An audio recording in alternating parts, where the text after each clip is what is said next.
Meet the editors. Meet the എഡിറ്റേഴ്സിലെ ചോദ്യം പരസ്യത്തിൽ പെട്ടോ എന്നാണ്.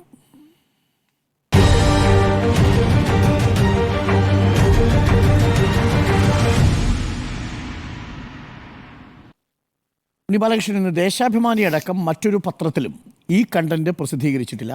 ദേശാഭിമാനിയിൽ ഒരു പരസ്യവും പ്രസിദ്ധീകരിച്ചിട്ടില്ല ഇതുവരെ. കാര്യം അവയിലെ വാർത്തകൾ തന്നെ പരസ്യ സ്വഭാവത്തോടു കൂടിയാണല്ലോ ഇടതുപക്ഷത്തിന് അനുകൂലമായി വരിക.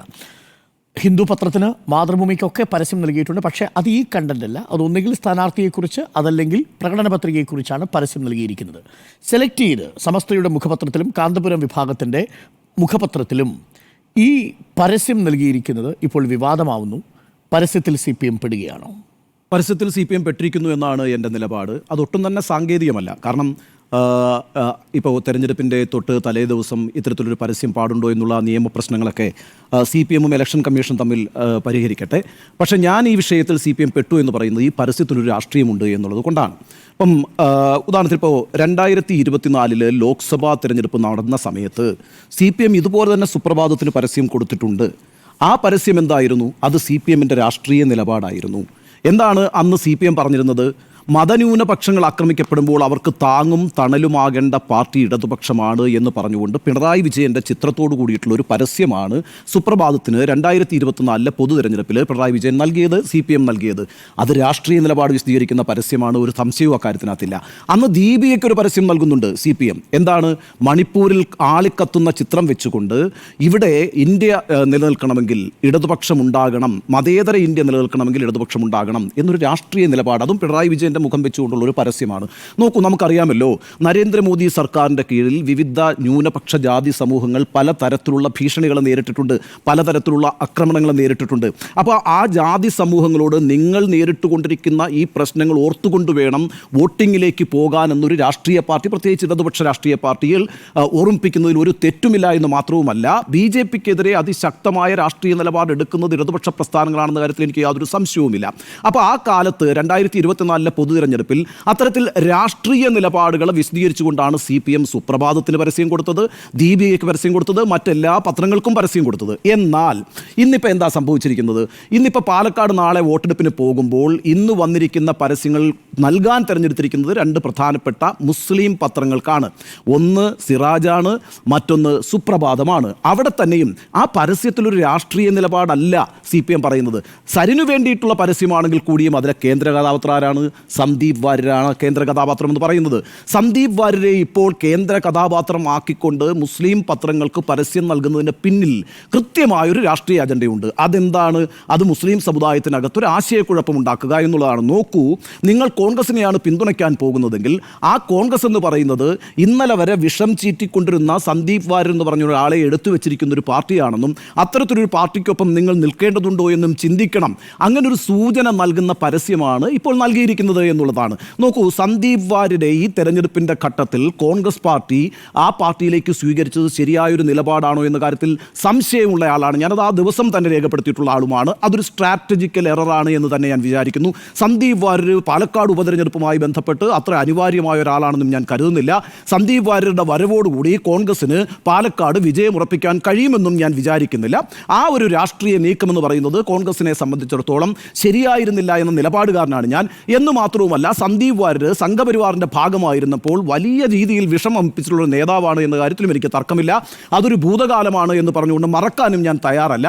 പക്ഷേ അതൊക്കെ കോൺഗ്രസ് പാർട്ടിയുടെ തീരുമാനമാണ്. കോൺഗ്രസ് എടുത്ത തീരുമാനം എന്തുമായിക്കൊള്ളട്ടെ, അതിൻ്റെ ഫലമാണ് ഇപ്പോൾ അവർ അനുഭവിച്ചുകൊണ്ടിരിക്കുന്നത്. എന്തായാലും സന്ദീപ് വാര്യരെ കേന്ദ്ര കഥാപാത്രമാക്കി വെച്ചുകൊണ്ട് ഇപ്പോൾ നൽകിയിരിക്കുന്ന ഈ പരസ്യം യഥാർത്ഥത്തിൽ CPM അത്തരത്തിലൊരു നിലപാടെടുക്കാൻ പാടില്ലായിരുന്നു എന്ന അഭിപ്രായമാണ് എനിക്കുള്ളത്. കാരണം എന്താണെന്ന് വെച്ചാൽ പാലക്കാട് CPM-ൻ്റെ വിജയസാധ്യത എന്ന് പറയുന്നത് അങ്ങേയറ്റം വിദൂരമാണ്.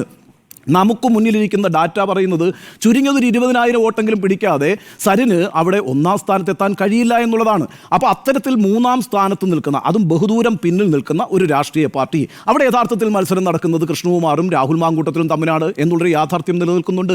അവരിൽ ആര് ജയിച്ചു വരുമെന്നതിനെ സംബന്ധിച്ച് ആശയക്കുഴപ്പങ്ങൾ നിലനിൽക്കുന്നുണ്ട്, ആശങ്കകൾ നിലനിൽക്കുന്നുണ്ട്. അങ്ങനെ ഒരു സാഹചര്യത്തിൽ അവിടുത്തെ ന്യൂനപക്ഷ വോട്ട് ബാങ്കിനെ ഭിന്നിപ്പിച്ചാൽ അത് സ്വാഭാവികമായും ഗുണം ചെയ്യുക BJP എന്ന രാഷ്ട്രീയ പാർട്ടിക്കായിരിക്കും. ഇപ്പം നമുക്കറിയാവുന്നതുപോലെ അതേപോലെ പാലക്കാട് മുനിസിപ്പാലിറ്റിയിൽ വലിയ സ്വാധീനമുള്ള പാർട്ടിയാണ് BJP. ഒരു സംശയ കാര്യത്തിൽ വേണ്ട. കഴിഞ്ഞ 2021 നിയമസഭാ തെരഞ്ഞെടുപ്പിൽ 6000 വോട്ടുകളുടെ ലീഡ് ശ്രീധരന് സമ്മാനിച്ച സ്ഥലമാണ് ആ മുനിസിപ്പാലിറ്റി എന്ന് പറയുന്നത്. അപ്പോൾ അവിടുത്തെ ആ വോട്ടിനെ എങ്ങനെയാണ് കോൺഗ്രസ് റദ്ദാക്കിയത്? പിരായിരി എന്ന് പറയുന്ന പഞ്ചായത്തിൽ 6000 വോട്ടുകൾ നേടിക്കൊണ്ടാണ്. എന്താണ് ഈ പിരായിരി പഞ്ചായത്തിന്റെ സവിശേഷത? അവിടെ മുസ്ലിം ന്യൂനപക്ഷങ്ങൾക്ക് ധാരാളമായി സ്വാധീനമുള്ള ഒരു പഞ്ചായത്താണ്. ആ പഞ്ചായത്തിൽ ഇത്തരത്തിലൊരു ആശയക്കുഴപ്പമുണ്ടാകുന്ന വഴി വോട്ട് ഭിന്നിച്ചാൽ സ്വാഭാവികമായും 6000 വോട്ടിൻ്റെ ലീഡില്ലെങ്കിൽ ഒരു 3000 വോട്ടിൻ്റെ ലീഡ് അവിടെ കൃഷ്ണകുമാറിന് ഉറപ്പിക്കാൻ കഴിയും. അത് സ്വാഭാവികമായും കൃഷ്ണകുമാറിൻ്റെ വിജയത്തിലേക്ക് നയിക്കും. അത്തരത്തിലൊരു സാഹചര്യം ഇപ്പോഴുണ്ടാകുന്നത് ശരിയാണോ? എന്താണ് CPM-ൻ്റെ യഥാർത്ഥത്തിൽ പാലക്കാട് നിലപാട് എന്നതിനെ സംബന്ധിച്ചൊരു ആശയക്കുഴപ്പം ഉണ്ടായിരിക്കുകയാണ്. അപ്പോൾ ഈ ആശയക്കുഴപ്പം, അതായത് മനഃപൂർവ്വം ആ ന്യൂനപക്ഷ വോട്ട് ബാങ്കിൽ ഒരു ആശയക്കുഴപ്പം ഉണ്ടാക്കാനുള്ള ആ ശ്രമമുണ്ടല്ലോ, ആ ശ്രമം എന്ന് പറയുന്നത് ഞാൻ വിചാരിക്കുന്നില്ല കേട്ടോ, ആ ശ്രമമൊന്നും വിജയിക്കും എന്ന് ഞാൻ കരുതുന്നില്ല. ഒന്ന് രണ്ട് കാര്യങ്ങൾ ഞാൻ വളരെ പെട്ടെന്ന് പറയാം. ഉദാഹരണത്തിന്, ഈ ലോക്സഭാ തെരഞ്ഞെടുപ്പിലേക്ക് പോകുന്നതിന് മുമ്പ് നരേന്ദ്രമോദി സർക്കാർ ചെയ്തൊരു ബുദ്ധിപരമായ നീക്കമുണ്ട്, തന്ത്രപരമായ ഒരു നീക്കമുണ്ട്. അത് CAA വിജ്ഞാപനമാണ്. CAA വിജ്ഞാപനം എന്തിനാണ് പുറത്തിറക്കിയത്? ആ സമയത്ത് പുറത്തിറക്കിയതിൻ്റെ കാര്യം എന്താ വെച്ചാൽ അവിടെ കൃത്യമായൊരു പോളറൈസേഷൻ ഉണ്ടാകേണ്ടത് എന്തിനാണ്? മുസ്ലിങ്ങൾ വളരെ ശക്തമായി പ്രക്ഷോഭമായി പുറത്തേക്ക് ഇറങ്ങും. സ്വാഭാവികമായിട്ടും ഭൂരിപക്ഷ ഹിന്ദുക്കൾ ഒന്നിക്കും. അങ്ങനെ ഒന്നിക്കുന്നത് വഴി ഉണ്ടാകുന്നൊരു നേട്ടം BJPക്ക് ഉണ്ടാകുമെന്ന് കരുതി അന്ന് ആ കാര്യം ഏറ്റെടുത്ത് പ്രതിഷേധത്തിലേക്ക് പോകണ്ട എന്ന് തീരുമാനിച്ച സംഘടനകളാണ് മുസ്ലിം സംഘടനകൾ. അവരതിനകത്ത് സംയമനം പാലിച്ചു.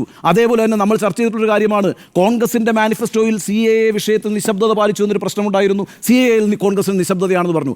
എന്തായിരുന്നു യഥാർത്ഥത്തിൽ BJPയുടെ തന്ത്രം? കോൺഗ്രസ് CAAയ്ക്കെതിരായിട്ടുള്ള ഒരു നിലപാടെടുക്കുകയാണെങ്കിൽ വീണ്ടും ഭൂരിപക്ഷ പോളറൈസേഷൻ ഉണ്ടാവുകയും അത് നമുക്ക് ഗുണകരമാവുകയും ചെയ്യും എന്ന് BJP കരുതി.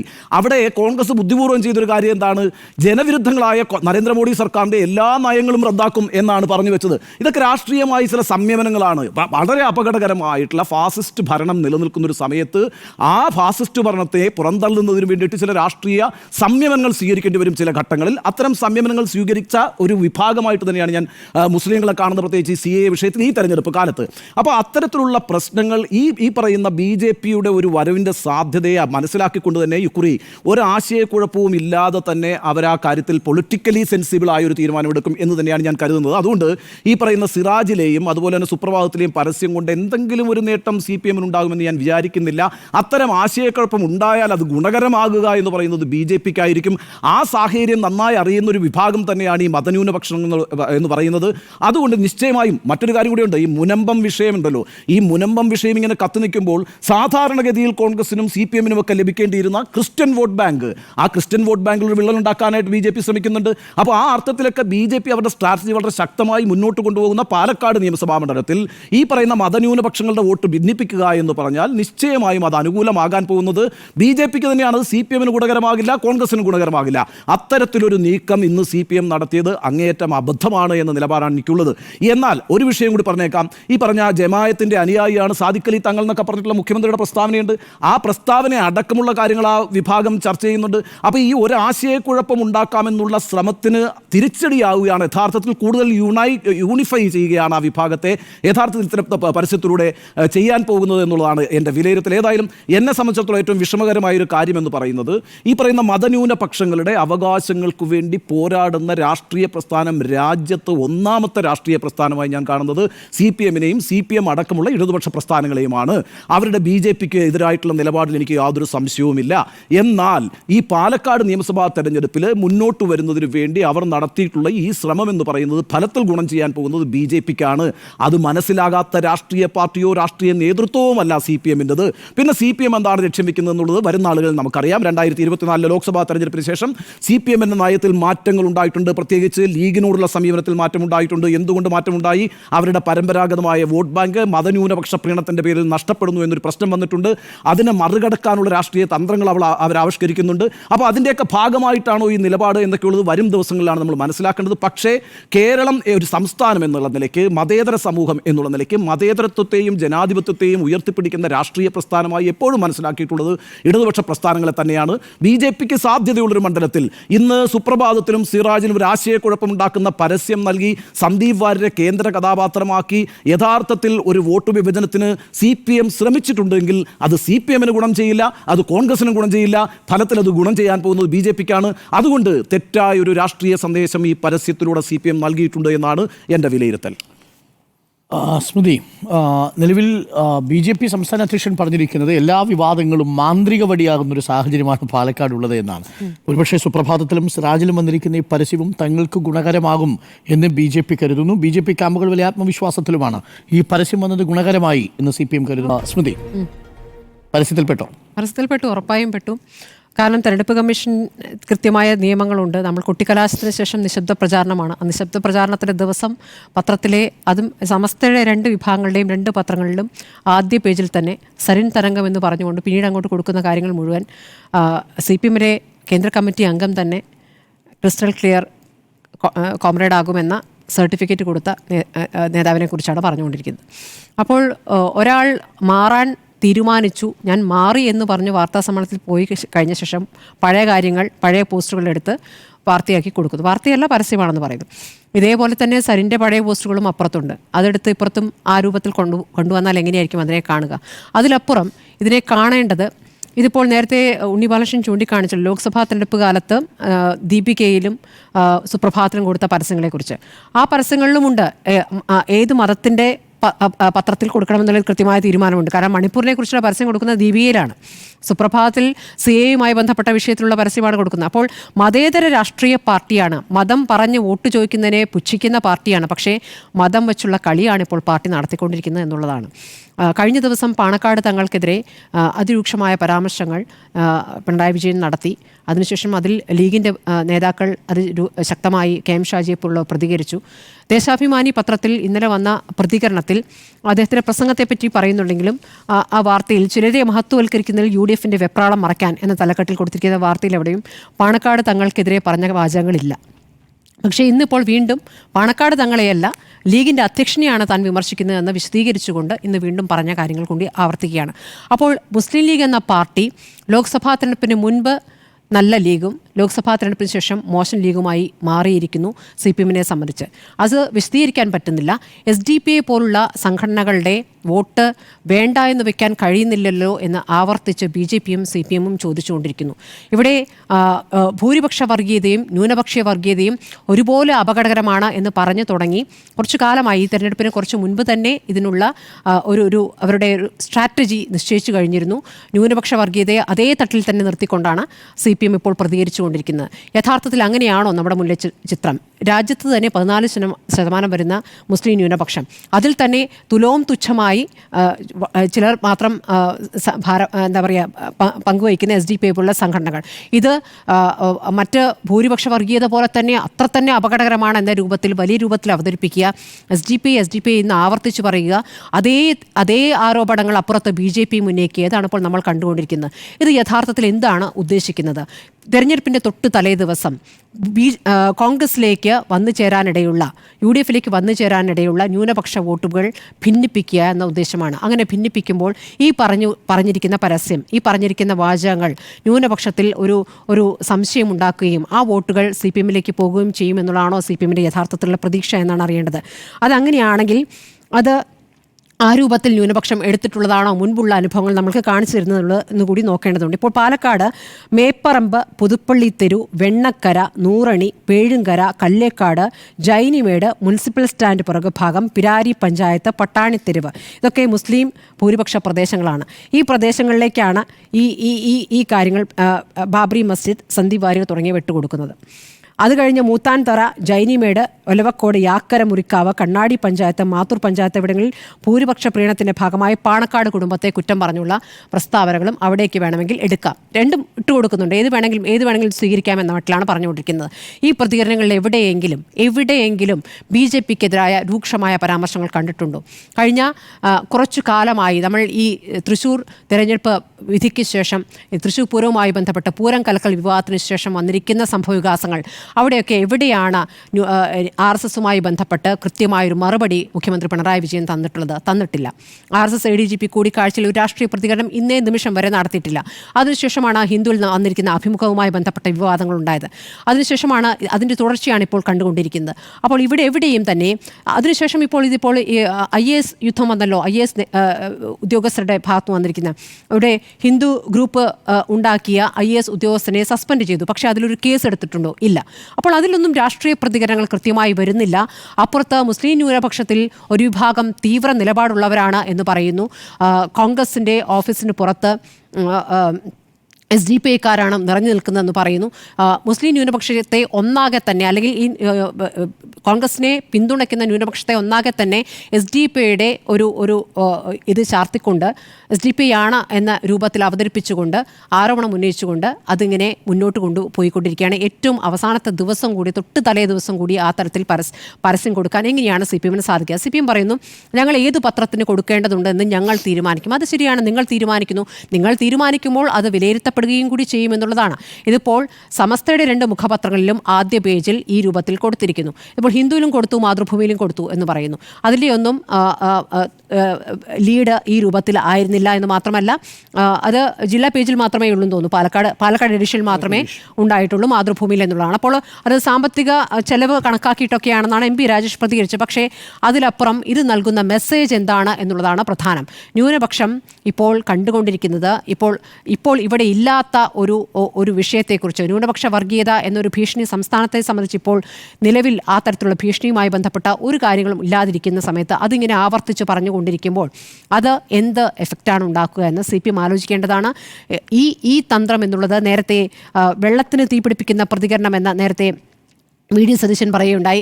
ഒരാവശ്യവുമില്ലാതെ ഈ രൂപത്തിലുള്ള പ്രചാരണങ്ങളിലേക്ക് പോകുന്നു എന്നുള്ളതാണ്. ഇത് ആരെ സഹായിക്കുമെന്നുള്ളതാണ് നോക്കേണ്ടത്.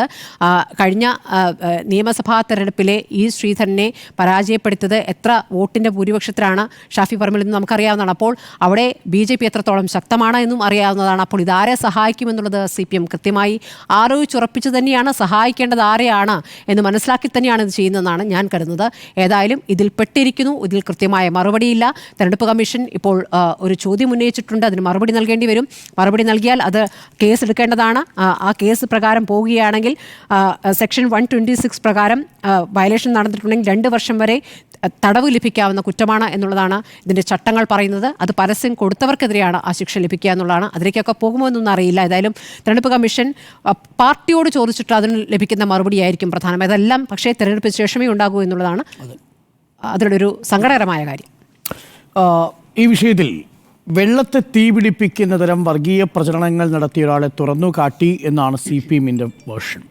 ആ CPM-ൻ്റെ വേർഷനെ അവിശ്വസിക്കേണ്ടതില്ല എന്നതാണ് എൻ്റെ നിലപാട്. എന്നാൽ അതേസമയം CPM-ഉം കോൺഗ്രസും ഈ വിഷയത്തിൽ ഒരു പരിധിവരെ പെട്ടിട്ടുണ്ട്. ഇതിൻ്റെ ആനുകൂല്യം BJP-ക്ക് ലഭിക്കും എന്നുള്ള രാഷ്ട്രീയ നിരീക്ഷണം ഭാഗികമായി ശരിയുമാണ്. ഞാൻ 2 കാര്യങ്ങൾ ആദ്യം പറയാം. ഒന്ന്, നമ്മൾ വളരെ തന്ത്രപൂർവ്വം മറച്ചുവെക്കുന്നൊരു കാര്യമുണ്ട്. BJP-ക്ക് വിജയസാധ്യത ഒരുക്കി കൊടുക്കുകയാണ് CPIM എന്ന് കോൺഗ്രസ് ക്യാമ്പുമായി ബന്ധപ്പെട്ട രാഷ്ട്രീയ നിരീക്ഷകരും കരുതുമ്പോൾ ഈ തിരഞ്ഞെടുപ്പ് ആരാണ് ഉണ്ടാക്കിയത് എന്ന വളരെ പ്രസക്തമായൊരു ചോദ്യമുണ്ടാവുന്നുണ്ട്. എന്തുകൊണ്ടാണ് ഷാഫി പറമ്പിൽ MLA വടകരയിലേക്ക് പോയത്? ആരെ എതിരിടാനായിരുന്നു എന്നൊരു ചോദ്യം. ചേലക്കരയിൽ മറുചോദ്യമുണ്ട്. പക്ഷേ ചേലക്കരയിൽ BJP ഒരു ത്രട്ടായിരുന്നില്ല. ചേലക്കരയിൽ വിജയിക്കുക ഒന്നുകിൽ കോൺഗ്രസോ അതല്ലെങ്കിൽ CPM-ഓ ആണ് എന്നതാണ് സാഹചര്യം. എന്നാൽ വടകരയിലേക്ക് ഷാഫി പറമ്പിൽ ശൈലജ ടീച്ചറെ മത്സരിക്കാൻ പോയത് കാരണം BJP-യും CPM-ഉം തമ്മിൽ 3883 വോട്ടിൻ്റെ മാത്രം വ്യത്യാസമുള്ളൊരു മണ്ഡലം വീണ്ടും BJP-ക്ക് ശക്തമായൊരു പോരാട്ടം കാഴ്ചവെക്കാനുള്ളൊരു സാഹചര്യം ഉണ്ടാക്കിയത് കോൺഗ്രസ് അല്ലേ എന്നത് സ്വാഭാവികമായൊരു ചോദ്യമാണ്. ചോദ്യം അവിടെ തീരുന്നില്ല. രാജ്യസഭയിൽ നിന്ന് ആ സീറ്റ് 2 വർഷക്കാലം ബാക്കിയുണ്ടായിരിക്കെ സീറ്റ് ഒഴിഞ്ഞ് ആലപ്പുഴയിൽ വന്ന് ലോക്സഭയിൽ മത്സരിച്ചയാളുടെ പേര് KC വേണുഗോപാൽ എന്നാണ്. KC വേണുഗോപാൽ ഇന്ന് രാജ്യസഭയിൽ രാജസ്ഥാനിൽ ഒഴിഞ്ഞുകൊടുത്ത സീറ്റിലേക്ക് ഓഗസ്റ്റ് മാസത്തിൽ തിരഞ്ഞെടുക്കപ്പെട്ട MP-യുടെ പേര് രവനി സിംഗ് ബിട്ടു എന്നാണ്. അദ്ദേഹം BJP-യുടെ MP-യാണ്. BJP-യുടെ MP-യെ രാജസ്ഥാനിൽ കൊടുക്കുകയും പാലക്കാട് BJP-ക്ക് കടുത്ത പോരാട്ടം കാഴ്ചവെക്കാൻ കഴിയുന്ന സാഹചര്യത്തിൽ ഒരു തിരഞ്ഞെടുപ്പിന് കളമൊരുക്കുകയും ചെയ്തത് കോൺഗ്രസ് അല്ലേ എന്നുള്ളത് ഒരു വലിയ രാഷ്ട്രീയ ചോദ്യമായി ഇപ്പോഴും അവിടെ അവശേഷിക്കുന്നു. ഞാൻ മനസ്സിലാക്കുന്നത് സ്ട്രാറ്റജിക്കലി സംഭവിച്ചു പോയ കോൺഗ്രസിൻ്റെ പിഴവാണ് വടകരയിലെ ഈ ഉപതെരഞ്ഞെടുപ്പ് എന്നതാണ്. കാര്യം അടുത്ത 2 വർഷം കൂടി ആ മണ്ഡലത്തിൽ ഷാഫി പറമ്പിൽ തുടരുകയും ആ 2 വർഷം ഷാഫി പറമ്പിൽ പൂർത്തിയാക്കാതെ പോയ ചില വികസന പദ്ധതികൾ പൂർത്തിയാക്കാൻ മൊയിൻ സ്കൂൾ അടക്കം ഒപ്പം KSRTC അടക്കം മെഡിക്കൽ കോളേജ് അടക്കം ഉള്ള വികസന പ്രവർത്തനങ്ങൾക്ക് ഷാഫി അവിടെ നിന്ന് നേതൃത്വം നൽകുകയും ചെയ്തിരുന്നുവെങ്കിൽ ആ മണ്ഡലത്തിൽ അടുത്ത വർഷം BJPക്ക് മുനിസിപ്പാലിറ്റിയുടെ ഭരണവിരുദ്ധ വികാരത്തെ കൂടി നേരിടേണ്ടി വരുന്നൊരു സാഹചര്യം ഉണ്ടാകുമായിരുന്നുവെന്നും കോൺഗ്രസിൻ്റെ ഉറച്ച മണ്ഡലമാക്കിയ മണ്ഡലത്തെ മാറ്റാൻ കഴിയുമായിരുന്നു. എന്നാൽ ഷാഫി പറമ്പിലിനെ വടകരയിലേക്ക് അയക്കുകയും തൃശ്ശൂരിലേക്ക് കെ മുരളീധരനെ അയച്ച് സുരേഷ് ഗോപിക്ക് അവിടെ വിജയിക്കാനുള്ളൊരു സാധ്യത ഒരുക്കുകയും ചെയ്തു എന്നൊരു രാഷ്ട്രീയ നിരീക്ഷണം ശക്തമാണ്. അതിനെ തള്ളിക്കളയാനോ അതിനെ ശക്തമായി പ്രതിരോധിക്കാനോ ഒരൊറ്റ വാദം മാത്രമേ കോൺഗ്രസ്സുകാർക്കുള്ളൂ. അത് ലോക്സഭയിലേക്ക് പരമാവധി സീറ്റുകൾ എത്തിക്കുക എന്നതായിരുന്നു. പക്ഷെ അവിടെയും ചോദ്യം ഇതാണ്, അത് നിയമസഭയിലെ ഒരു സീറ്റും രാജ്യസഭയിലെ ഒരു സീറ്റും BJPക്ക് കൊടുത്തുകൊണ്ട് വേണമായിരുന്നോ എന്നൊരു ചോദ്യം രാഷ്ട്രീയമായി പ്രസക്തമായ ഒരു ചോദ്യമാണ്. ഇതൊരു പൊളിറ്റിക്കൽ ക്വസ്റ്റ്യനാണ്. ഈ ചോദ്യത്തിന് മുന്നിൽ CPMനെ പഴി പറഞ്ഞുകൊണ്ട് കോൺഗ്രസിന് എത്ര കാലം രക്ഷപ്പെടാൻ സാധിക്കുമെന്നൊരു ചോദ്യം കൂടിയുണ്ട്. ഇനി ഒരു കാര്യം കൂടി ഞാൻ പറയാം. ഇന്ന് യഥാർത്ഥത്തിൽ ഈ പരസ്യത്തിൽ എന്താണ് സംഭവിച്ചിരിക്കുന്നത്? പരസ്യത്തിൽ വർഗീയത പറഞ്ഞ ഒരാളെ എക്സ്പോസ് ചെയ്യാനാണ് ശ്രമിച്ചിരിക്കുന്നത്. അതിന് MCMC എന്ന് പറയുന്ന മീഡിയ സർട്ടിഫിക്കേഷൻ ആൻഡ് മോണിറ്ററിംഗ് കമ്മിറ്റിയുടെ അനുവാദമുണ്ടോ ഇല്ലയോ എന്നുള്ളതൊരു സാങ്കേതികത്വം മാത്രമാണ്. അനുവാദം നേരത്തെ പ്രയർ പെർമിഷൻ വാങ്ങണം എന്നതാണ് ചട്ടം.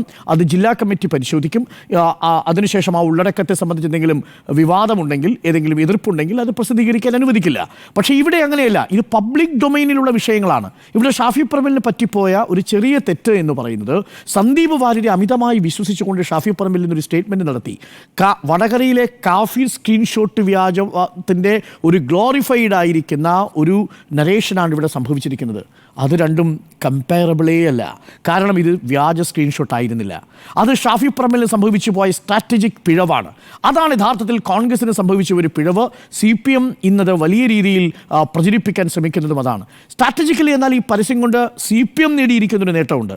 നമ്മളടക്കമുള്ള മാധ്യമങ്ങൾ, എല്ലാ മാധ്യമങ്ങളിലും ഇന്നൊരു പക്ഷേ ചെറു സമൂഹത്തിൽ മാത്രം ഒതുങ്ങിപ്പോകുമായിരുന്ന ഈ പരസ്യത്തെ കോൺഗ്രസ് വലിച്ചു പുറത്തേക്കിട്ടതിനെ തുടർന്ന് എല്ലാ മാധ്യമങ്ങളും സജീവമാക്കി നിർത്തിയെന്ന് മാത്രമല്ല, എല്ലാ മീഡിയയിലും, ഇലക്ട്രോണിക് മീഡിയയിൽ മണിക്കൂറുകളോളം ഈ ഫ്രെയിം, എനിക്കൊന്ന് 7 മുതൽ 8 വരെയുള്ള എൻ്റെ ഡിബേറ്റിലും സ്മിതിയുടെ ഡിബേറ്റിലും നിരന്തരമായി കാണിച്ചുകൊണ്ടിരുന്നത്, പ്രൈം ടൈമിൽ കാണിച്ചുകൊണ്ടിരുന്നത് സിറാജിലെയും സുപ്രഭാതത്തിലും ഈ പരസ്യമാണ്. സർക്കാർ സൗജന്യ ചെലവിൽ CPMന് പരസ്യം ഉണ്ടാക്കി കൊടുത്തു കോൺഗ്രസ് എന്നുള്ളതാണ് ഒരു പ്രധാനപ്പെട്ട കാര്യം. രണ്ടാമത്തെ കാര്യം, ഇതൊരു വ്യാജ സ്ക്രീൻഷോട്ടാണെന്ന് പ്രചരിപ്പിക്കാൻ ശ്രമിച്ചു. അതും ആരെ വിശ്വാസത്തിലെടുത്ത്? സന്ദീപ് വാര്യരെ വിശ്വാസത്തിലെടുത്ത്. അത് ശങ്കുട്ടിദാസ് നമ്മുടെ ചർച്ചയിൽ പൊളിച്ചു കൊടുത്തു. രഞ്ജിത്ത് രവീന്ദ്രൻ എന്ന് പറയുന്ന ഒരാൾ 2016 സെപ്റ്റംബർ മാസം 19-ാം തീയതി തന്നെ ഈ സന്ദീപ് വാര്യരുടെ സ്റ്റേറ്റ്മെൻ്റ് അടങ്ങിയ ഫേസ്ബുക്ക് പോസ്റ്റ് സ്ക്രീൻഷോട്ട് എടുക്കുകയും അതിന്മേൽ കോൺഗ്രസിലെ ഒരു നേതാവ് തന്നെ വന്ന് കമൻറ്റ് ചെയ്യുകയും ചെയ്തിരിക്കുന്നതെന്ന് പുറത്തു വരുന്ന സാഹചര്യമുണ്ടായി. അതുകൊണ്ട് കാശ്മീരികളുടെ കൂട്ടക്കൊലയ്ക്ക് സന്ദീപ് ആഹ്വാനം ചെയ്തിട്ടില്ല എന്നൊരു നരേറ്റീവ് കോൺഗ്രസിന് സൃഷ്ടിക്കാൻ കഴിയില്ല. ഇതെങ്ങനെയാണ് ഒരു മാറ്റമുണ്ടാക്കാൻ പോകുന്നത്? നോക്കൂ, നേരത്തെ സ്മൃതി പറഞ്ഞ മുസ്ലിം ഭൂരിപക്ഷമുള്ള പ്രദേശങ്ങളിൽ ഇതൊരു വലിയ ചർച്ചാ വിഷയമാകും. ചർച്ചാ വിഷയമാകേണ്ടതില്ലേ എന്നതാണ് എൻ്റെ ചോദ്യം. ഒരു തീവ്രമായ വർഗീയത പറയുന്ന ഒരാളെ, ആ വർഗീയതയുടെ സ്റ്റേറ്റ്മെൻറ്റ് അത് തൻ്റെ ഫേസ്ബുക്കിൽ കിടക്കുമ്പോഴും അത് വ്യാജ ഫേസ്ബുക്കാണ് എന്ന് കള്ളം പറയുന്ന ഒരു സ്റ്റേറ്റ്മെൻറ്റിനെ അത് തുറന്നു കാട്ടണം എന്ന് തന്നെയാണ് എൻ്റെ അഭിപ്രായം. ദേശാഭിമാനി കൊടുക്കാൻ ദേശാഭിമാനി ഏത് പരസ്യം കൊടുത്തിരിക്കുന്ന CPM ഈ തെരഞ്ഞെടുപ്പിൽ? ഏത് പരസ്യം കൊടുത്തിട്ടുണ്ട് CPM?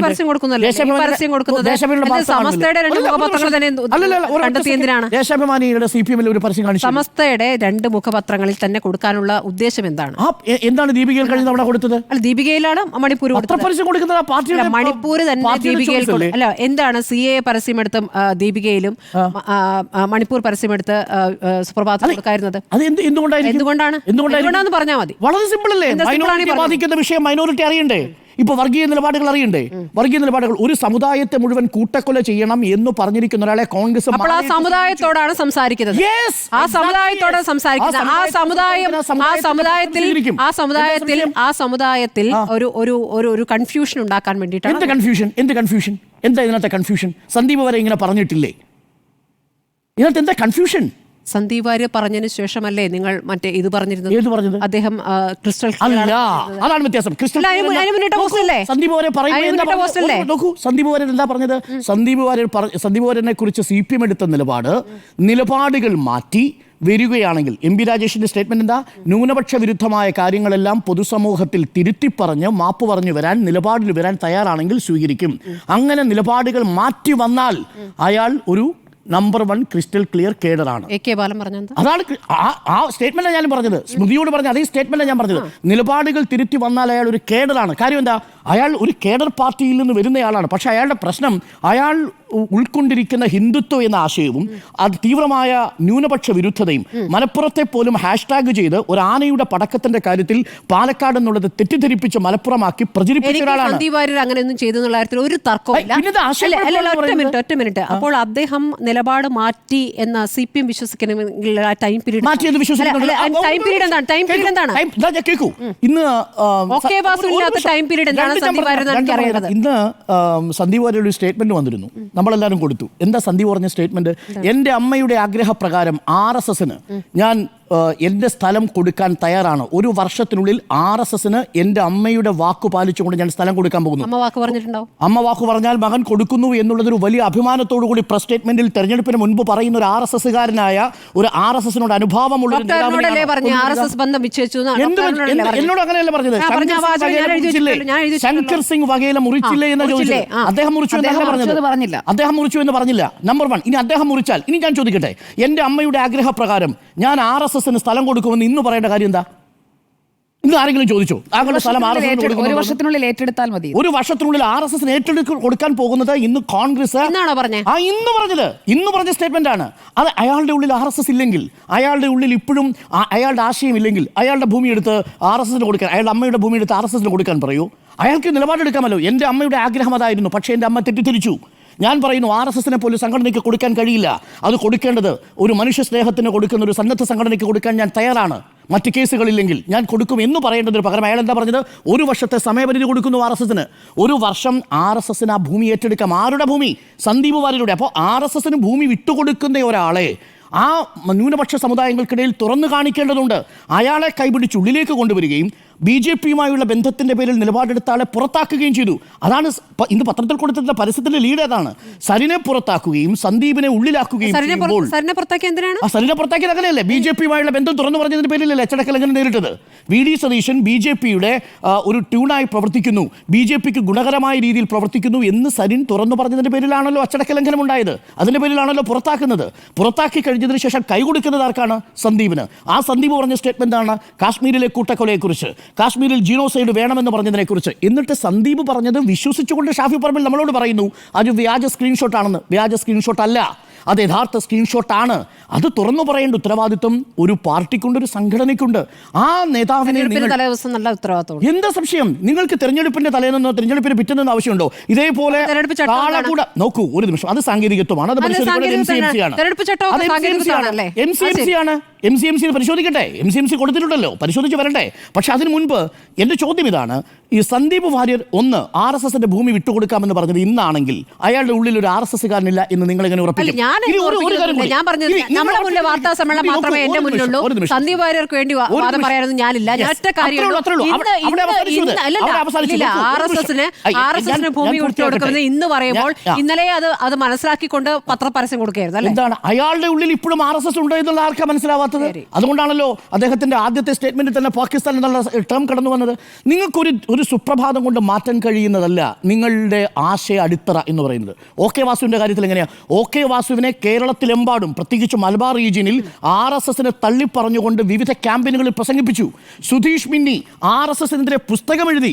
RSSനെതിരെയുള്ള പ്രചരണ പ്രവർത്തനങ്ങളിൽ സുധീഷ് മിന്നി CPMന്റെ ആയുധമായിരുന്നു. ഞാനതാണ് പറഞ്ഞത്. ഭവാർ മെൻഷി എന്ന് പറയുന്ന ഒരാൾ ഞാൻ എന്തുകൊണ്ട് ഹിന്ദു അല്ല എന്നൊരു പുസ്തകം എഴുതി. അങ്ങനെ ഒരു നിലപാടും സന്ദീപ് വാര്യർ പറഞ്ഞതായി നമ്മുടെ മുന്നിലില്ല. RSSന്റെ ആ ആശയങ്ങളെ അതും ഒരു കൺവെൻഷനിൽ സീറ്റ് കിട്ടാത്തതിൻ്റെ പേരിലൊന്നും ഒരാൾ തള്ളിപ്പറയുമെന്ന് ഞാൻ കരുതുന്നതുമില്ല. അത് ഇൻഹറൻ്റ് ആണ്, ഇൻഡോക്ട്രിനേറ്റഡ് ആണ്. ആ ആശയം അത്ര പേരിലൊന്നും ഇളകിപ്പോകുമെന്ന് ഞാൻ കരുതുന്നില്ല. അയാൾ കറകളഞ്ഞൊരു RSS പ്രവർത്തകനാണെന്ന കാര്യത്തിൽ എനിക്കൊരു സംശയവുമില്ല. ഇനി അത് മാറുമായിരിക്കും, മാറട്ടെ. പക്ഷേ ഈ നിമിഷവും സ്വന്തം ഭൂമി RSSന് വിട്ടുകൊടുക്കാൻ തയ്യാറെടുത്തിരിക്കുന്ന ഒരാൾ ഭൂതകാലത്തിൽ പറഞ്ഞ സ്റ്റേറ്റ്മെന്റുകൾക്ക് വലിയ പ്രാധാന്യമുണ്ടെന്നാണ് ഞാൻ മനസ്സിലാക്കുന്നത്. അത് സരിൻ മുഖ്യമന്ത്രിയെക്കുറിച്ച് പറഞ്ഞ സ്റ്റേറ്റ്മെന്റ് പോലല്ല. കാര്യം രണ്ടാണ്. ഒന്ന് അടിസ്ഥാനമായിട്ടുള്ള വംശീയവാദമാണ് ഒരാളുടെ ഉള്ളിലുള്ളത്. മറ്റൊരാൾ പ്രതിപക്ഷത്തിരിക്കുമ്പോൾ VD സതീശൻ മുഖ്യമന്ത്രിയെക്കുറിച്ച് പറയുന്നത് പോലെയല്ല ഏതെങ്കിലും തരത്തിൽ ഗോൾവാൾക്കർ പറയുന്ന സ്റ്റേറ്റ്മെന്റ്, ഏതെങ്കിലും തരത്തിൽ RSSന്റെ നേതാക്കളും പ്രചാരകരും പറയുന്ന സ്റ്റേറ്റ്മെന്റ്. രണ്ടും രണ്ടായിട്ടാണ് കണക്കാക്കേണ്ടത്. അതുകൊണ്ട് ഈ വിഷയത്തിൽ ഒരു ചർച്ച ഉയർത്താൻ ഇന്നത്തെ പരിസ്ഥിതി സാധിച്ചിട്ടുണ്ട് എന്നുള്ളതാണ് ഞാൻ മനസ്സിലാക്കുന്നത്. അതിലെ MCMCയുമായി ബന്ധപ്പെട്ട പ്രയർ അപ്രൂവലുമായി ബന്ധപ്പെട്ട വിഷയം സാങ്കേതികത്വമാണ്, അത് പരിശോധിക്കേണ്ടതുണ്ട്. അതിൻ്റെ ഉള്ളടക്കത്തെ സംബന്ധിച്ചും അതിൽ പെയ്ഡ് ന്യൂസ് തുടങ്ങിയ കാര്യങ്ങളാണോ, അത് പെയ്ഡ് ന്യൂസ് അല്ല, അത് അഡ്വർടൈസ്മെൻറ്റ് എന്ന രീതിയിൽ തന്നെയാണ് കൊടുത്തിരിക്കുന്നത്. Printed and published by LDF എന്ന് തന്നെയാണ് ആ പരസ്യത്തിൽ കൊടുത്തിരിക്കുന്നതും. അപ്പോൾ ഒരു കാര്യം ഉറപ്പാണ്, ഈ വിഷയത്തിൽ ഒരു പരിധിവരെ കോൺഗ്രസും പെട്ടിട്ടുണ്ട്, ഒരു പരിധിവരെ CPM പെട്ടിരിക്കുന്നു എന്ന് പറയാനുള്ള കാരണം സാങ്കേതികത്വത്തിൻ്റെ പുറത്ത് ഇനി അത് വിശദീകരിക്കണം. എന്തുകൊണ്ടാണ് 3 ദിവസത്തിന് മുമ്പ് ഈ ഉള്ളടക്കം കൊടുക്കേണ്ടിയിരുന്നു? ഇപ്പോൾ മനസ്സിലാക്കുന്നതനുസരിച്ച് അതിൻ്റെ ഉള്ളടക്കം അത് 3 ദിവസത്തിനുള്ളിൽ കൊടുത്തിട്ടില്ല എന്നാണ്. ഇനി അത് കൊടുത്താൽ അതിലേതെങ്കിലും തരത്തിൽ തിരഞ്ഞെടുപ്പിനെ ബാധിക്കുന്ന തരത്തിലുള്ള വർഗീയമായ പരാമർശങ്ങൾ ഒന്നും CPMൻ്റേതായി നടത്തിയിട്ടില്ല. നിലവിലിരിക്കുന്ന പൊതുമണ്ഡലത്തിലുള്ള സാമൂഹിക മാധ്യമങ്ങളിലുള്ള പരാമർശങ്ങൾ മാത്രമാണ് കൂട്ടിച്ചേർത്തത്. അപകടകരമാകുമായിരുന്നു എപ്പോൾ ഇതിലേതെങ്കിലും ഒരു സ്റ്റേറ്റ്മെൻറ്റ് വസ്തുതയ്ക്ക് നിരക്കാത്തതാണ് എങ്കിൽ അപകടകരമാകും, അത് ഫേക്ക് ആയിരുന്നുവെങ്കിൽ. പക്ഷേ ഇതിൽ ഒരു സ്റ്റേറ്റ്മെൻറ്റും ഫേക്കാണെന്ന് തെളിയിക്കാൻ നിലവിൽ സാധിച്ചിട്ടില്ല. അതുകൊണ്ടാണ് ഇപ്പോൾ കോൺഗ്രസ് പെട്ടിരിക്കുന്നത്. ഇനി അത് മുസ്ലിം വിഭാഗത്തോട് വോട്ടർമാരുടെ ഈ കാര്യങ്ങൾ എങ്ങനെ വിശദീകരിക്കുന്നു എന്നുള്ളതാണ്. അതിന് സമയമില്ല. പക്ഷേ ലീഗ് ഒപ്പം നിൽക്കുന്നു.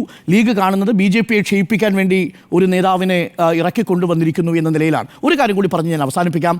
പാണക്കാട് തങ്ങളെ വിമർശിക്കുന്നത് ഹിന്ദു ഭൂരിപക്ഷത്തെ പ്രോത്സാഹിപ്പിക്കാൻ അല്ലെങ്കിൽ പ്രീണിപ്പിക്കാൻ വേണ്ടിയാണെന്നും, മറുഭാഗത്ത് ഇതേപോലെ വർഗീയ വിഷം ചീറ്റുന്ന പരസ്യം കൊടുക്കുന്നത് അല്ലെങ്കിൽ വർഗീയ വിഷം ചീറ്റിയ ഒരാളുടെ സ്റ്റേറ്റ്മെൻറ്റിന് തുറന്നു കാട്ടുന്നത് ന്യൂനപക്ഷ വിഭാഗത്തെ പ്രീണിപ്പിക്കാനാണെന്നും പറയുന്നതിനോട് ഞാൻ യോജിക്കുന്നില്ല.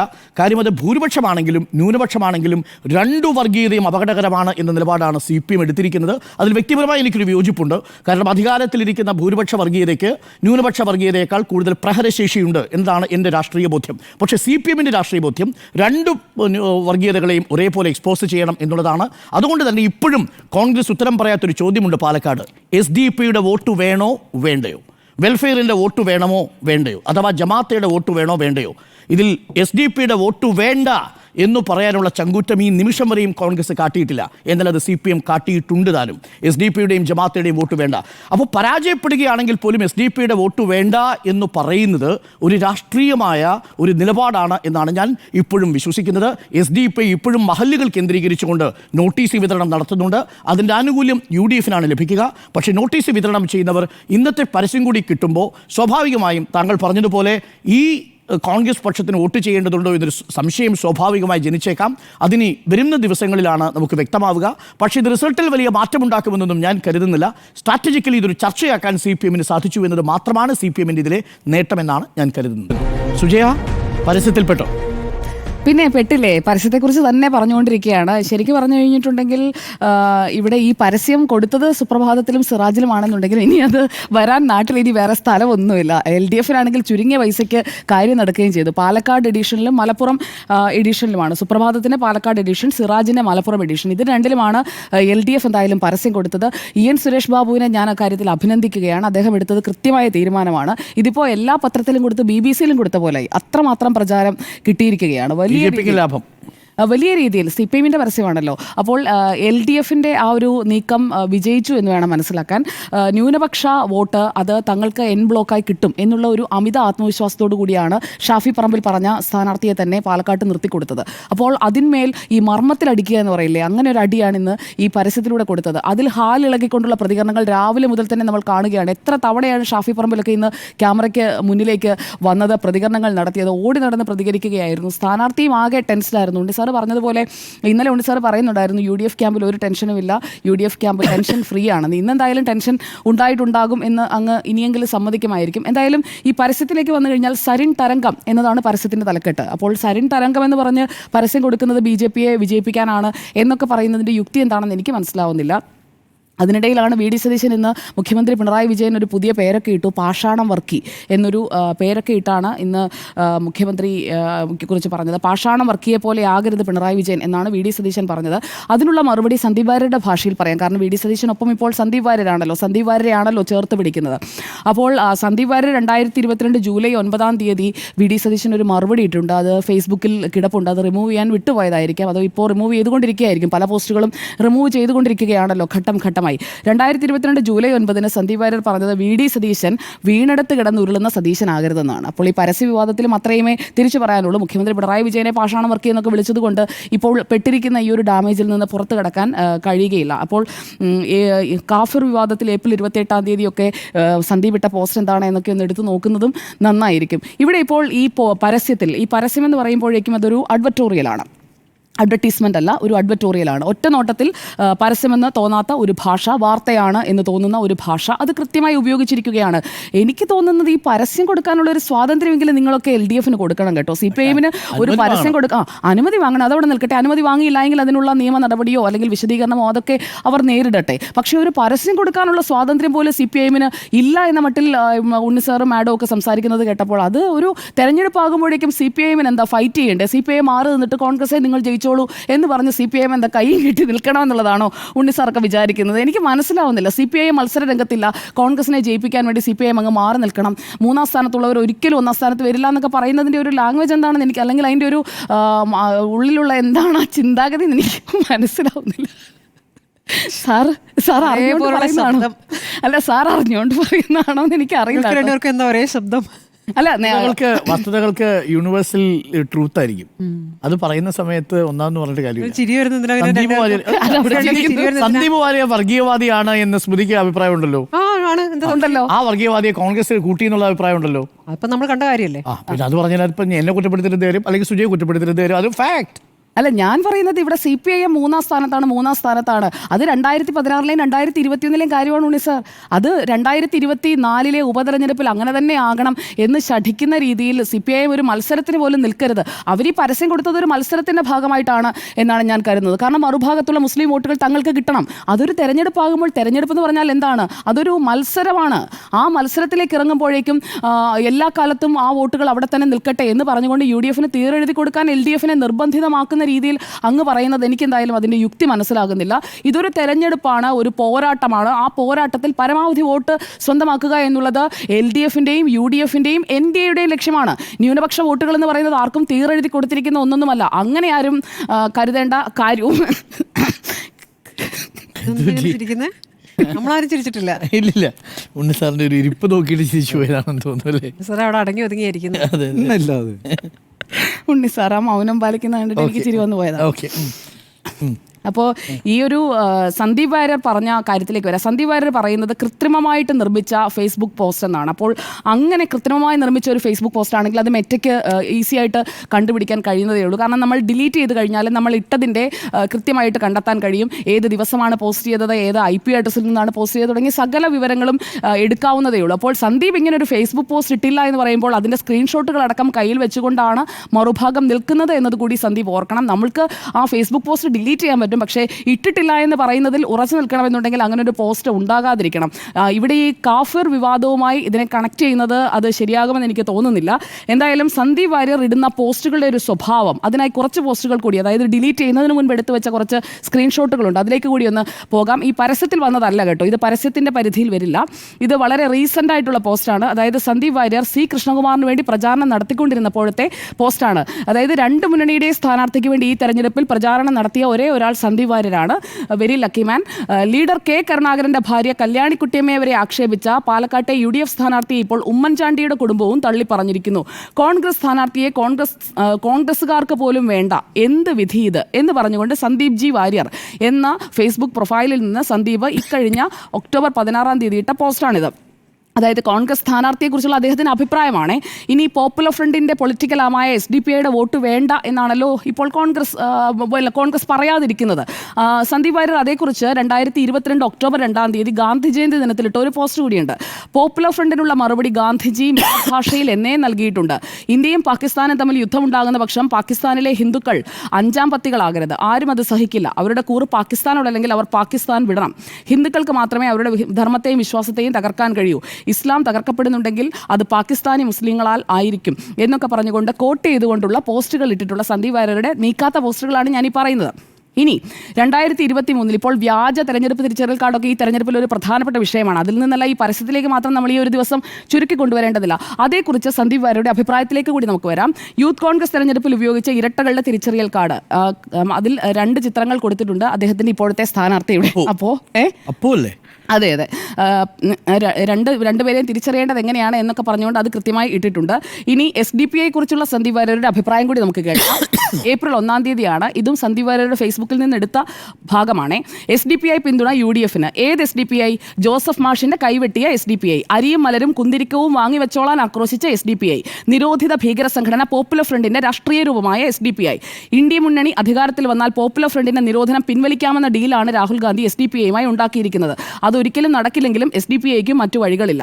4 വോട്ടിന് വേണ്ടി ഹിന്ദു ക്രൈസ്തവ സമുദായങ്ങൾക്ക് നേരെ കൊലവിളി നടത്തുന്ന മതഭീകരവാദികളുമായി സഖ്യം ചേരാൻ പോലും രാഹുൽ ഗാന്ധിക്കും കോൺഗ്രസിനും മടിയില്ല എന്ന് തെളിഞ്ഞിരിക്കുകയാണ്. ഏപ്രിൽ 1-ാം തീയതി, ഒരുപാട് കാലമൊന്നും ആയില്ല, കുറച്ച് മാസങ്ങൾ മാത്രമായിട്ടുള്ള സന്ദീപ് വാര്യരുടെ നിലപാടാണ്.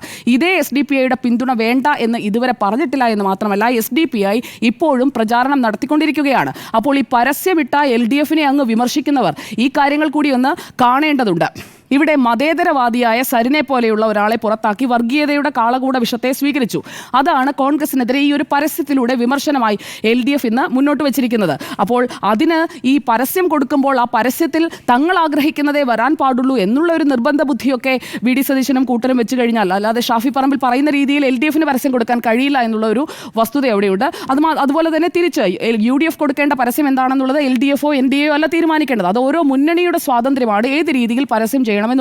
ഈ പരസ്യത്തിൽ ശരിക്കും പെട്ടിരിക്കുന്നത് UDF തന്നെയാണ്. എല്ലാ പ്രതീക്ഷകളും ഈ ന്യൂനപക്ഷ വോട്ടുകളിലാണ്. ആ ന്യൂനപക്ഷ വോട്ട് 40,000 വോട്ടും ഒന്നിച്ച് കിട്ടും എന്ന് കരുതി ആ കണക്ക് കൂട്ടിയിരിക്കുമ്പോഴാണ് ഇങ്ങനെ ഒരു പരസ്യവുമായി LDF രംഗപ്രവേശം ചെയ്യുന്നത്. അപ്പോൾ LDF ഇക്കാര്യത്തിൽ അത് CAA വിഷയത്തിലായാലും വഖഫിന്റെ കാര്യത്തിലായാലും എല്ലാത്തിലും എടുത്തിട്ടുള്ള പരസ്യ നിലപാടുകളുണ്ട്. തെരഞ്ഞെടുപ്പിന്റെ തലേന്ന് ലീഗിനെ ചർച്ചയ്ക്ക് വിടുന്നത് പോലെയല്ല, കൃത്യമായി പ്രശ്നപരിഹാരം ഉണ്ടാക്കും, ഒരാളെയും കുടിയൊഴിപ്പിക്കില്ല എന്ന പ്രത്യക്ഷ നിലപാട് ഈ തെരഞ്ഞെടുപ്പിലേക്ക് വരുന്നതിന്റെ ആ ആദ്യ ഘട്ടങ്ങളിൽ തന്നെ കൃത്യമായി പറഞ്ഞിട്ടുണ്ട് സർക്കാർ എന്നുള്ളത് കൂടി നമ്മൾ ഓർക്കേണ്ടതുണ്ട്. അപ്പോൾ അതിന് പകരം ലീഗ് എങ്ങനെയാണ് ഇതിൽ ഇടപെടുക? ലീഗിന് ഈ വഖഫ് ഭൂമി കൃത്യമായി ഇവർക്ക് ഈ അവകാശികളായ ആളുകൾക്ക് തന്നെ കൊടുക്കുന്ന രീതിയിൽ ഇടപെടാൻ എങ്ങനെയാണ് ലീഗിൻ്റെ ഒരു അതിലെ കപ്പാസിറ്റി എന്താണെന്ന് എനിക്ക് മനസ്സിലാവുന്നില്ല. കാരണം ലീഗ് ഭരണമുന്നണിയിലില്ല, സർക്കാരിൽ സ്വാധീനം ചെലുത്താൻ ഭരണമുന്നണിയിലില്ല. ലീഗായി നിൽക്കുകയാണ്. അതോ ഇനി വഖഫ് ബോർഡിനെ കൈകാര്യം ചെയ്യുന്നത് ലീഗാണെങ്കിൽ ഓക്കെ, അപ്പോൾ ലീഗ് പറയുന്നതനുസരിച്ച് വഖഫ് ബോർഡ് തീരുമാനം മാറ്റുമായിരിക്കും. സക്കീർ ഹുസൈനെയൊക്കെ നിയന്ത്രിക്കുന്നത് ലീഗാണ് എന്ന് വേണമല്ലോ കരുതാൻ. എന്തുറപ്പാണ് ഇവർ പോയി കൊടുക്കുന്നത്? അപ്പോൾ ഇതൊക്കെ കണ്ണിൽ പൊടിയിടലാണ്. അങ്ങനെ കണ്ണിൽ പൊടിയിടലൊക്കെ നടത്തി ഒരു മതവിഭാഗത്തെ മൊത്തം കബളിപ്പിക്കുമ്പോഴാണ് ഈ പരസ്യം വന്ന് വീണിരിക്കുന്നത്. അത് സുപ്രഭാതത്തിലും സിറാജിലുമായത് ശരിക്കും പറഞ്ഞു കഴിഞ്ഞാൽ മർമ്മത്ത് കൊള്ളുന്ന ഒരു അടിപോലെയായി. അപ്പോൾ അത് ന്യായീകരിക്കാൻ വേണ്ടി പറയുന്ന കാര്യങ്ങളാകട്ടെ, അതാണ് ശരിക്കും വർഗീയത. ഇവിടെ വർഗീയത പറഞ്ഞ് വോട്ട് തേടാം, ഒരു പരസ്യം കൊടുത്തു കഴിഞ്ഞാൽ അതുടനെ അതങ്ങ് തീവ്ര വർഗീയതയായി പോകും. അതിനോട് എനിക്ക് എന്തായാലും യോജിക്കാൻ കഴിയില്ല. ന്യൂനപക്ഷത്തെ അങ്ങനെ അണ്ടർ എസ്റ്റിമേറ്റ് ചെയ്യുകയൊന്നും വേണ്ട. ഉണ്ണിസാറ് പറഞ്ഞ ഒരു ന്യായമനുസരിച്ചാണെങ്കിൽ BJPയെ തോപ്പിക്കാൻ വേണ്ടി ന്യൂനപക്ഷം മുഴുവനും ഒന്നിച്ച് വന്ന് UDFന് വോട്ട് ചെയ്യണം. പിന്നെ LDF എന്താ കാണാൻ നിൽക്കുക? LDFന് എന്താ വോട്ട് വാങ്ങാനല്ലേ അവർ നിൽക്കുന്നത്? അപ്പോൾ അവരൊരു പരസ്യം കൊടുക്കും. LDFേ ഇല്ല, LDF മത്സരത്തിലേ ഇല്ല എന്നിങ്ങനെ ആവർത്തിച്ച് പറഞ്ഞതുകൊണ്ട് അവർ മത്സരത്തിൽ ഇല്ലാതാകില്ല. അവർക്കൊരു സ്ഥാനാർത്ഥിയുമുണ്ട്, ആ സ്ഥാനാർത്ഥി മത്സരിക്കുന്നുമുണ്ട്. അപ്പോൾ ഈ SDPIയുടെ വോട്ട് പിടുത്തത്തെക്കുറിച്ച്, അവർ നോട്ടീസ് ഇറക്കുന്നതിനെക്കുറിച്ച്, പള്ളിയിൽ പ്രചാരണം നടത്തുന്നതിനെക്കുറിച്ച്, അതേക്കുറിച്ചൊന്നും ഒരു പ്രശ്നവുമില്ല. ഒരു പരസ്യം LDF ഇട്ട് കഴിഞ്ഞിട്ടുണ്ടെങ്കിൽ അത് വലിയ സംഭവമായി മാറും. ഇവിടെ ഈ സുപ്രഭാതത്തിനും സിറാജിനും കിട്ടിയ പരസ്യത്തെക്കുറിച്ച് നമ്മൾ പറഞ്ഞു. എന്തായാലും അതിലൊരു കാര്യം കൂടി പറഞ്ഞ് ഞാൻ അവസാനിപ്പിക്കാം. ഈ പരസ്യം സ്പോൺസർ ചെയ്തത് LDF ആണെന്നുണ്ടെങ്കിലും ആ പരസ്യം പത്രങ്ങൾക്കപ്പുറത്തേക്ക് പ്രചരിപ്പിച്ചിരിക്കുന്നത് UDF ആണ്. എല്ലായിടത്തേക്കും എത്തിയിട്ടുണ്ട്. പാലക്കാട് മണ്ഡലത്തിൽ മുഴുവൻ എന്തായാലും ആ പരസ്യം എത്തിയിട്ടുണ്ട്. പിന്നെ ഈ RSS ശാഖയ്ക്ക് നീക്കിവെച്ച സ്ഥലത്തെക്കുറിച്ച് പറഞ്ഞല്ലോ സന്ദീപ് വാര്യരുടെ, ആ സ്ഥലം എന്തായാലും RSSന് വേണ്ടി വരുമെന്ന് കരുതുന്നില്ല. ഇങ്ങനെയുള്ള ഒരു നയവഞ്ചകൻ സ്വന്തം പ്രസ്ഥാനത്തെയും ആദർശത്തെയും തള്ളിപ്പറഞ്ഞ് ഒറ്റ രാത്രിക്ക് ഇരുട്ടി വെളുക്കും മുമ്പ് അപ്പുറത്തേക്ക് പോയ ആളുടെ സ്ഥലം ഏറ്റെടുക്കാൻ നിൽക്കുകയല്ല RSS എന്നാണ് എൻ്റെ ഒരു പരിമിതമായ ഒരു അറിവിൻ്റെ അടിസ്ഥാനത്തിൽ ഞാൻ പറയുന്നത്. എൻ്റെ ഒരു സംശയം, ഇനി RSSന് ആ സ്ഥലം വിട്ടുകൊടുക്കുകയാണെങ്കിൽ സന്ദീപ് വാര്യരെ എങ്ങനെയായിരിക്കും ചരിത്രത്തിൽ അടയാളപ്പെടുത്തുക? RSSന്റെ കാര്യാലയത്തിന് സ്ഥലം വിട്ടുകൊടുത്ത ഒരു കോൺഗ്രസ് പ്രവർത്തകൻ എന്ന നിലയിൽ അല്ല, എനിക്ക് അതിനകത്ത് അരുൺ സാർ ഒരു സംശയമുണ്ട്. അന്ന് ഹരിഗോവിന്ദ് അല്ലേ സന്ദീപ് വാര്യരുമായിട്ട് ചർച്ച ചെയ്തത്?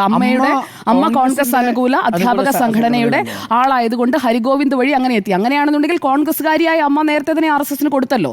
അപ്പോൾ പിന്നെ ഇപ്പോൾ കോൺഗ്രസ്സുകാരനായ സന്ദീപിന് അത് നീക്കിവെക്കുന്നതിൽ തടസ്സമില്ലല്ലോ. CPMന്റെ വിമർശനം എന്ന് പറയുന്നത് ഷാഹിക്ക് കാവൽ നിന്ന ഗോൾവാൾക്കറിന്റെ പ്രതിമയ്ക്ക് മുന്നിൽ, ഫോട്ടോയ്ക്ക് മുന്നിൽ പൂജയിട്ട RSSന് കാര്യാലയം കൊടുത്ത എന്ന ഇക്വേഷൻസ് ഈക്വൽ ആവുന്നു എന്നുള്ളതാണ്. അല്ല, ഞാൻ പറയുന്ന സന്ദീപിനെ തെറ്റ് പറയാൻ പറ്റില്ല. കാരണം അയോധ്യയിലേക്ക് വെള്ളി ഇഷ്ടിക കൊടുത്ത കമൽനാഥിന്റെ പാർട്ടിയിലേക്കല്ലേ സന്ദീപ് പോയിരിക്കുന്നത്. അപ്പോൾ അങ്ങനെ വെച്ച് നോക്കിക്കഴിഞ്ഞാൽ വ്യത്യാസം എന്താണുള്ളത് എന്നുള്ളൊരു ചോദ്യം അവിടെ ഉണ്ടല്ലോ. കമൽനാഥ് ബാബറി മസ്ജിദിന്റെ കാര്യത്തിൽ എന്താണ് സംഭവിച്ചത്? സന്ദീപിന് വലിയ ആശയപരമായി CPM-ലേക്ക് പോവുകയാണെങ്കിൽ ബാബറി മസ്ജിദ് തകർത്തവർക്കെതിരെ സംസാരിച്ച ആൾക്കാരെ വിളിച്ചതെന്നറിയോ ഈ സന്ദീപ് ഒരു ഹാർപ്പിക്ക് കീടാണുക്കൾ എന്ന്. അതും ഇന്നത്തെ പത്രത്തിലുണ്ട്.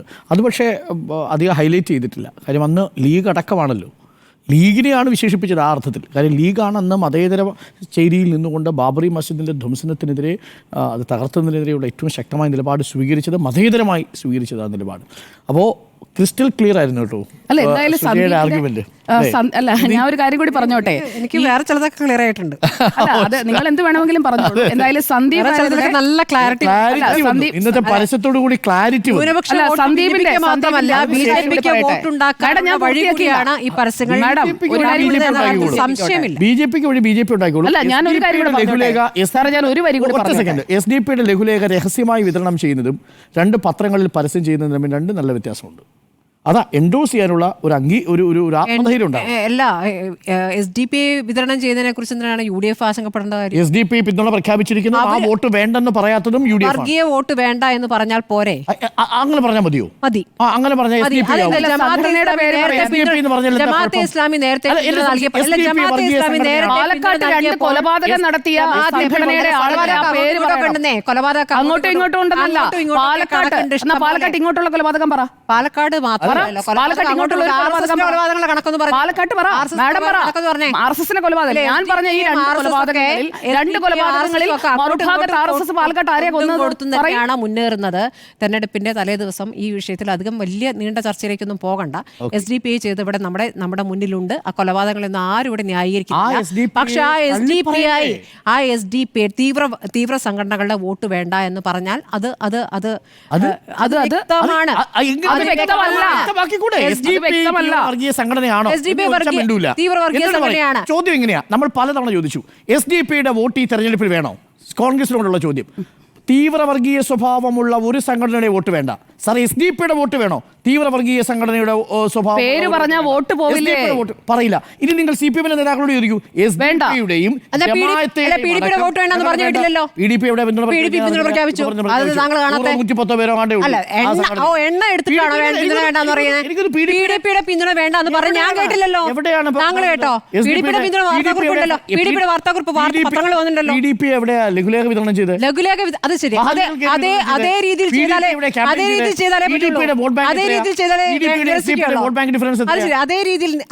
ചെയ്താലേ അത് വോട്ട് വേണ്ട എന്ന് പറഞ്ഞു കേട്ടില്ല. പറഞ്ഞോ? ശരി, നമ്മുടെ മുന്നിൽ എല്ലാം ഇവിടെ നേതാക്കൾ പറഞ്ഞ എല്ലാം കാണുന്നുണ്ട്. ഈ ഐകമത്യം മഹാബലമൊക്കെ ലെഫ്റ്റിന്റെ LDF-ന്റെ പബ്ലിഷ് ചെയ്ത ഈ പരസ്യം സർക്കുലേറ്റ് ചെയ്തത് എന്തായാലും UDF ആണ്. പക്ഷത്തെ അങ്ങ് ചുരുക്കി കാണല്ലേന്നേ. ആരാ ചുരുക്കി കാണുന്നത്?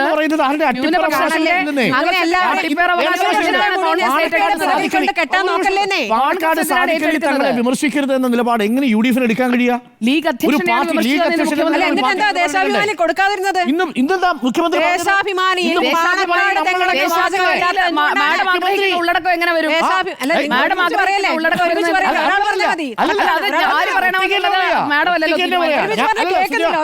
ഞാൻ ഒറ്റയ്ക്ക് തന്നെ പറയാം. ഇന്ന് മുഖ്യമന്ത്രി പറഞ്ഞു, ഞാൻ വിമർശിച്ചത് മുസ്ലിം ലീഗിന്റെ സംസ്ഥാന അധ്യക്ഷനെയാണ്. ഒരു പാർട്ടിയുടെ സംസ്ഥാന അധ്യക്ഷൻ വിമർശനാതീതനാണെന്നൊരു നിലപാട് UDF-ന് എങ്ങനെ എടുക്കാൻ പറ്റും? എന്താണ് ഇന്നിപ്പോൾ വിശദീകരിച്ച് മാറ്റി പറഞ്ഞ എന്തിനാണ്?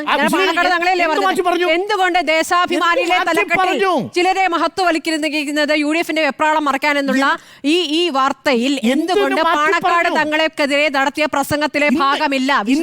CM അതുകൊണ്ട് തന്നെയല്ലേ സ്മൃതിക്ക് കൂടി കേൾക്കാൻ വേണ്ടി അതേ ലീഗ് അധ്യക്ഷൻ എന്ന് പാണക്കാട് തങ്ങൾമാർ പലരുമുണ്ട്. ഞാൻ എല്ലാ തങ്ങൾമാരെയും വിമർശിച്ചിട്ടില്ല. ഞാൻ വിമർശിച്ചത് ലോക്സഭാ തെരഞ്ഞെടുപ്പിൽ പൊട്ടിപ്പാളിസായ ശേഷം ഉണ്ടായിരിക്കുന്ന തീരുമാനം. ഇപ്പോഴത്തെ തീവ്ര ലീഗ്, അതിനു മുമ്പ് നല്ല ലീഗ്, ആ ലീഗിനെ വിരുദ്ധ പ്രക്ഷോഭത്തിന് വേണ്ടി ചർച്ചയൊക്കെ പറ്റും. അംഗീകരിക്കുന്ന ലീഗിനെ CPM അംഗീകരിക്കും. അല്ല, ഞാൻ ഇന്ന് കേട്ടതും അങ്ങനെ തന്നെയാണ്. അത് കൃത്യമായി പറഞ്ഞു പോകണമല്ലോ. അവിടെ അപ്പോൾ സഖ്യ ആരോപണമൊന്നും കൊണ്ടുവരണ്ട. തോൽക്കുമ്പോഴേക്കും കുറെ ആർഗ്യുമെന്റ്സ് അങ്ങനെ വെച്ചിട്ടൊന്നും കാര്യമില്ല. എനിക്ക് പറയാനുള്ളത്, ഞാൻ എൻ്റെ നിലപാടായിട്ട് തന്നെയാണ് പറയുന്നത്. ഇവിടെ പിണറായി വിജയൻ എന്ന് പറഞ്ഞത്, ഞാൻ പിണറായി വിജയനെ ഇതേ ഫോറത്തിൽ തന്നെ വിമർശിച്ചിട്ടുള്ള ആളാണ്. പാണക്കാട് ഒരുപാട് തങ്ങൾമാരുണ്ട്, അവരെയൊന്നുമല്ല ഞാൻ വിമർശിച്ചത്. ഞാൻ വിമർശിച്ചത് മുസ്ലിം ലീഗ് പ്രസിഡന്റിനെയാണ്. സാദിഖ് അലി ശിഹാബ് തങ്ങൾ പ്രസിഡന്റ് ആയതിനു ശേഷമാണ് മുസ്ലിം ലീഗ് ജമാഅത്തെ ഇസ്ലാമിയോടും SDP-യോടും അനുകൂല നിലപാട് സ്വീകരിക്കാൻ തുടങ്ങിയത്. തീവ്രവാദികളുടെ ഭാഷയും കൊണ്ട് തങ്ങളുടെ അടുത്തേക്ക് വരേണ്ട എന്നാണ് നെടുവത്തൂർ ഏരിയ കമ്മിറ്റി ഓഫീസ് ഉദ്ഘാടന വേദിയിൽ ഇന്ന് മുഖ്യമന്ത്രി പറഞ്ഞത്. അത് ക്ലിയർ ആയിട്ട് തന്നെയാണ് പറഞ്ഞിരിക്കുന്നത്. അത് മാഡത്തിന് മനസ്സിലാകാത്തത് എൻ്റെ കുഴപ്പമല്ല. ഓക്കെ, അപ്പോൾ പരസ്യത്തിൽ പെട്ടോ എന്നാണ് ചോദ്യം. യെസ് എന്ന് തന്നെയാണ് 4 പേരുടെയും അഭിപ്രായം.